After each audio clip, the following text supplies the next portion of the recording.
Hello, my wonderful, beautiful friends, guys. Welcome back to r/IDontWorkHereLady, where in today's episode, a raging Karen goes ballistic on OP in a Walmart, thinking he's an employee, but little does she know he works in the same company as her, and it doesn't end well. Guys, I hope you enjoyed today's awesome stories. Hit that subscribe button if you haven't, and hey, your crazy Karen stories can be sent to this email right here.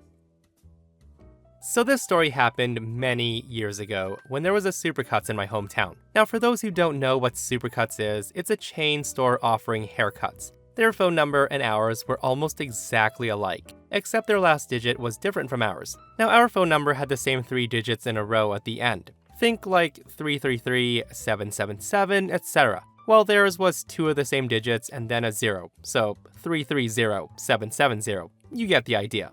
So this means it was very easy to accidentally dial our numbers instead of theirs, if you were dialing too fast. At the time, answering machines weren't as prevalent as they were a few years later. So when I was forced by my parents to answer the phone, instead of hello, I used to say so-and-so's residence. Now, that always seemed to get people who meant to call Supercuts to realize that they dialed the wrong number, and I'd just say, oh yeah, theirs ends in a 0, just dial a little slower. They'd laugh, thank me, and hang up. Now, my mom, for some reason though, still insisted on saying hello instead of answering my way, which meant she often got people trying to make appointments for Supercuts. Now, I'd say 99% of the time, they'd accept from her, oh, you've got the wrong phone number. This is so-and-so's residence. To which they'd apologize and hang up, but one lady did not get it. So this Karen kept calling and calling and calling. Mom was the one who answered, the first time and every time after. The first time the woman angrily hangs up. Then she hung up instantly every time Mom answered the phone and said, hello?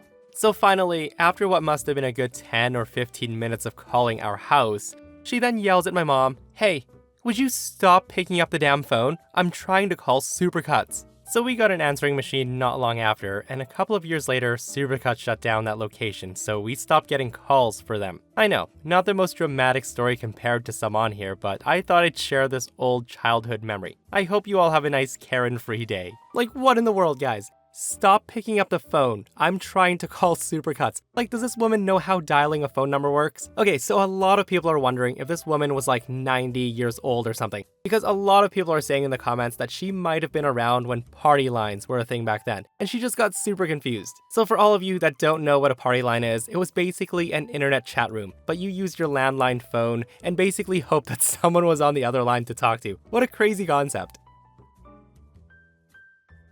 So I blew out a tire while driving this afternoon. I pulled off the busy road to the side street to assess the damage and start working on replacing the flat with the spare from the trunk. So it turns out that the lug wrench provided in this particular car was absolutely tiny, and thus provided very little leverage. Try as I might, I only managed to loosen one of the 5 lug nuts holding the tire on. No problem, I thought, as I have roadside assistance coverage on my auto insurance. A short call later, my insurance has dispatched a local service provider, and I receive a text stating that Daryl from the local provider will be arriving at my location by 2:34 p.m. That's less than half an hour wait, so I'm pretty happy. So at about 2:33 p.m., a van approaches. The driver waves at me and pulls over. The driver immediately hops out with a toolkit in hand, and we exchange brief pleasantries and I explain my problem. The driver smiles and tells me the same thing happened to him last month, and he says not to worry about it. The guy then takes out a proper wrench. I hand him the jack and spare, and he has my car back in operation in about 6 minutes flat.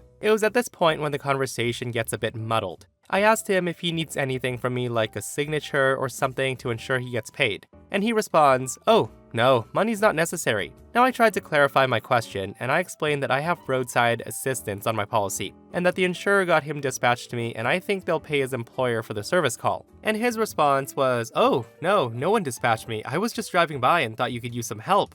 I then look at him and say, so you're not Daryl? He then says, nope, I'm Brian. Now, I can't believe that I handed the guy my jack and just watched him crank up my car while lying on the frozen pavement. Now, I don't even remember how many times I apologized, and the guy wouldn't even let me hand him cash. The guy just left, in full cheer, and he told me to pay it forward, saying, next time you see someone in need, stop and help them out. Consider that my payment. So the aftermath. I waited another 10 minutes for Daryl, but I gave up and left after finding his employer's phone number and canceling the help request. My insurer's been sending me automated texts all day along the lines of, has your service provider arrived yet? Reply Y if yes, and if no. Has your service been completed yet? And how likely are you to recommend this service provider from 1 to 10? I can't figure out how to respond in such a way that no one gets in trouble or over or underpaid. Anyway, thanks, Brian.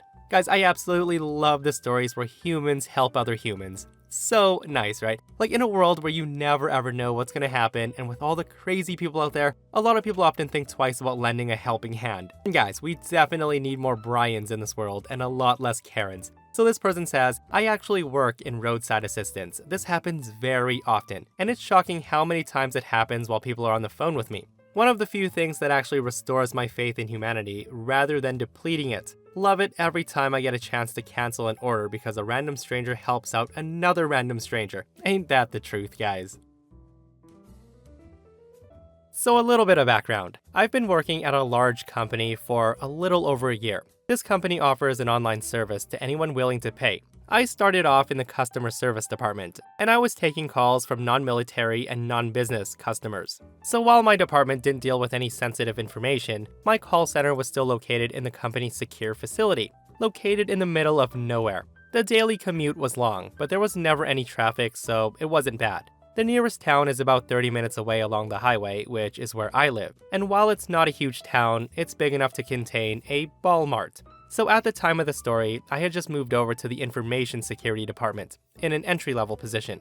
Now unfortunately, I had to wear a uniform any days I worked from the office, which was twice a week. This uniform was designed to look very similar to our physical security staff, with some noticeable differences, like the words information security plastered on the back, my name stenciled on the front. So one day after driving home from work, I decide to stop by Walmart to get something for dinner. While looking at some rice, I hear a screech from the other aisle, along with some incoherent yelling. Out of curiosity, I wander over. Now this was a mistake, as the moment I laid eyes on her, the woman turns and starts stomping in my direction, while making direct eye contact with me. She'll be known as Karen, and she was furious.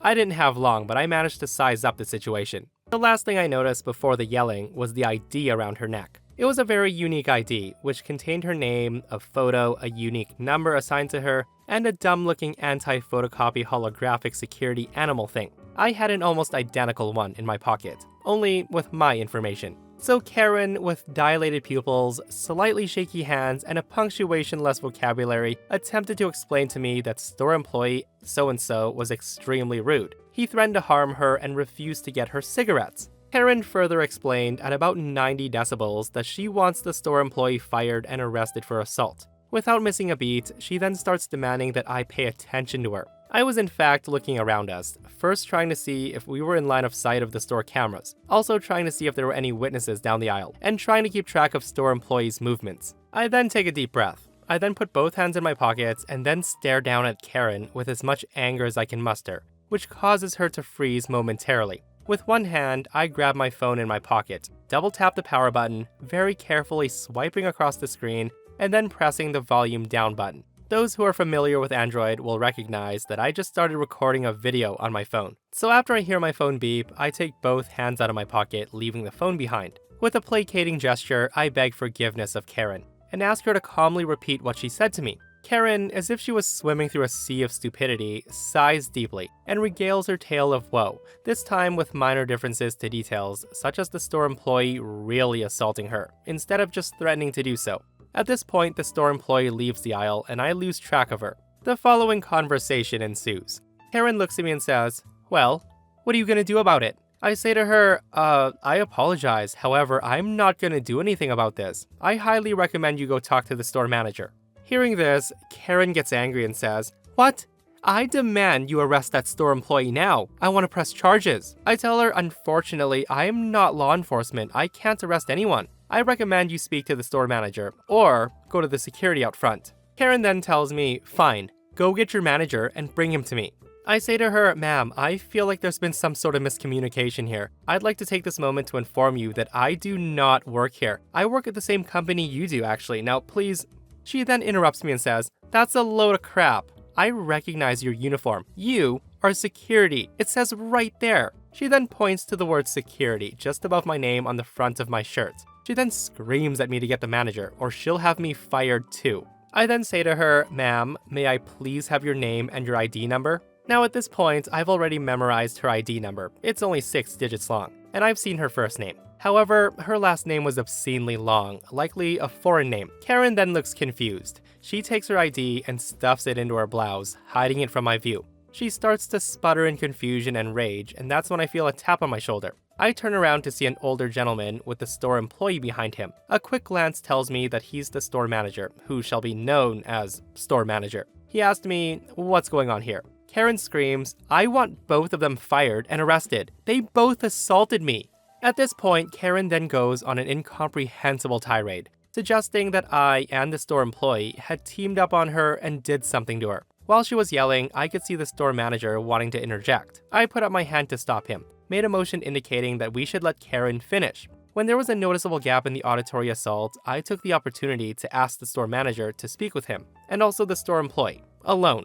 The store manager then nods. He then turns to address Karen and says, "I'm very sorry you had such a horrible experience. I can assure you we will sort this out immediately. Please follow me to my office." Karen then says, "It's about damn time. I demand compensation. I want them arrested." We follow the store manager, with Karen making comments how she's enjoying this, something about court, and something about being able to retire with the money she'll get from suing the store, etc., etc. Once we reach the office, he asks Karen to wait outside while he interviews me and the store employee.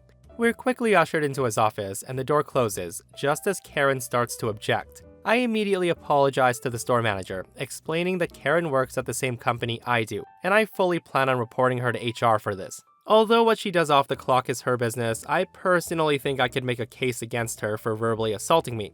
I then asked the store manager for details around the event, so I can explain in detail to HR. It turns out that the store employee was returning something to the shelf when Karen corners her and starts demanding a specific brand of cigarettes. The brand was no longer being sold, and the store constantly receives complaints about this, and apparently when this was explained to Karen, she blew up at the employee. I suspected that was the screech I heard. The store manager in turn asked me about my conversation with Karen. I then pull out my phone, stop the recording, and play back the video for them to hear. After exchanging information, on my way out, Karen saw fit to harass me one final time, screeching about how cops are on their way, that I'm gonna be arrested, and so on and so on. I just ignored her and continued to walk out. I figured the store manager could handle that from there. So the next day, I look up Karen in our database. She's the call center employee, doing similar work as I did, except she works on military contracts only. On average, she speaks to about 50 customers a day. I type out my interaction with Karen and shoot it to her manager, who shall be known as manager.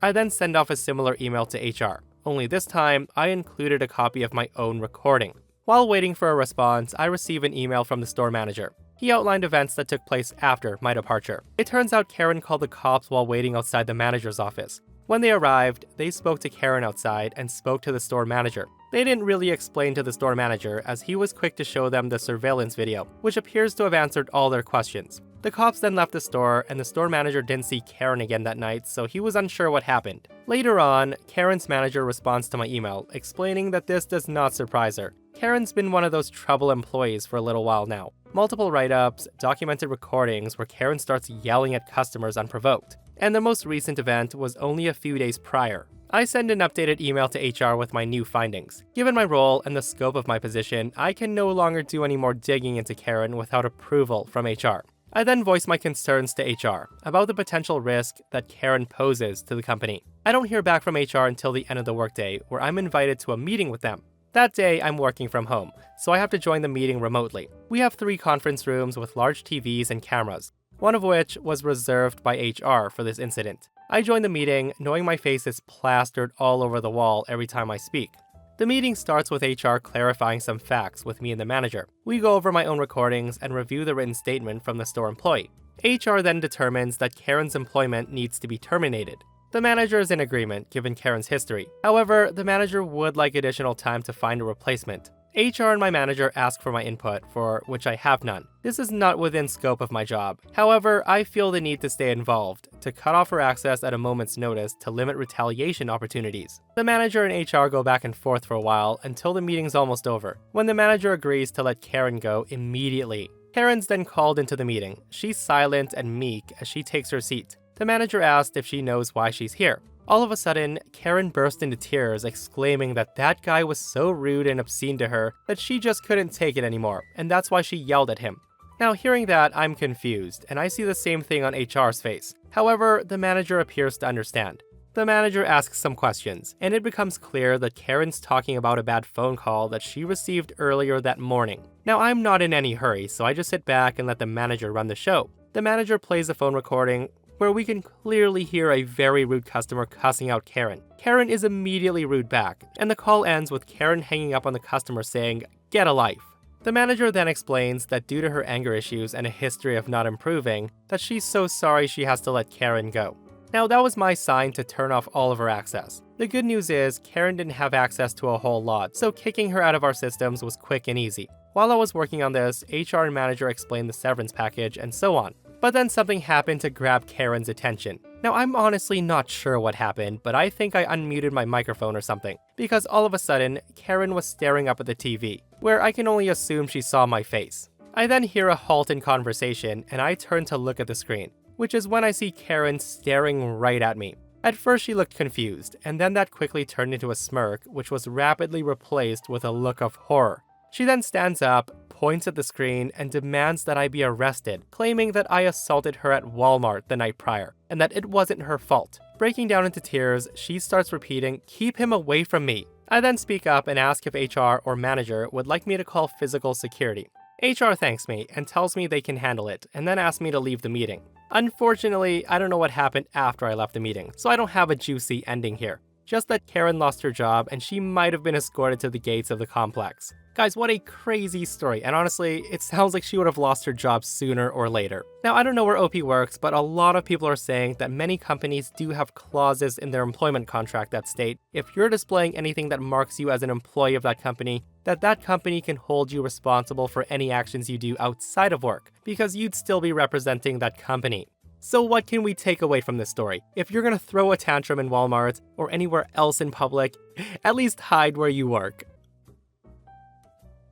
Okay, so this story happened years ago, so some of the details are a bit fuzzy to me. I figured I'd post it anyway since I'm sure someone will enjoy it, so I'll just tell it how I remember it. My family lived in Texas at the time, and here's the setup of what happened. I was a 15-year-old boy at the time in the Police Explorers. Now, if you don't know what that is, it's pretty much the Scouts, except geared towards helping youth learn about police, and eventually getting a career in law enforcement. My father was a patrol sergeant at the local constable office, so he was a supervisor. The constable was close with most of his officers, and he was a family friend. He had known me since I was around 6 years old. On this day, I was in an explorer's uniform, so I did kind of look like an officer, but I was obviously too young. We had just gotten back from the explorers and stopped by the station so Dad could take care of something real fast. I don't remember what, so I was just sitting there waiting for him. So I sit down, put in a pair of earbuds to kill some time waiting for my father. About 3 minutes in, I feel that uncomfortable feeling you get when someone stares at you for a while. So I look up to see her. It was the dreaded Karen. I then take out my earbuds and ask her, "Hey, do you, need something from me, miss?" At that, Karen scoffs at me and says, "Finally, hey, you shouldn't be on your phone while on the job." She then stops to look at my name on the uniform and she says, "Hey, I'm gonna have a chat with your supervisor after this." Now, I was a little confused, seeing as I'm obviously too young to be a cop, but I felt like I could clear this up pretty fast. I make the mistake of stopping her and saying, "Ma'am, I'm a police explorer, not a..." She then snaps back at me and says, "Don't you interrupt me. I want to file a report. Is this what my tax dollars are being spent on? Just cops sitting on their phones? Go behind the desk and do your job." I then look at her and give her a "you've gotta be kidding me" look, and decide I don't want to deal with this and wait outside for my dad instead. So I get up and start to walk off. Now, this was another mistake on my part. Now, Karen is a bit taken aback at first, but she recovers fast and she follows me, yelling and screaming about how I'm so rude for walking away from her. She then starts demanding to know who I am, wanting my badge number, and says she's gonna have my badge for treating her this way. The whole time I'm thinking, yeah, sure lady, take my explorer's badge. Right before I get out, one of my dad's friends walks in, and he says, "Hey, OP, where's your dad? I need to talk to him."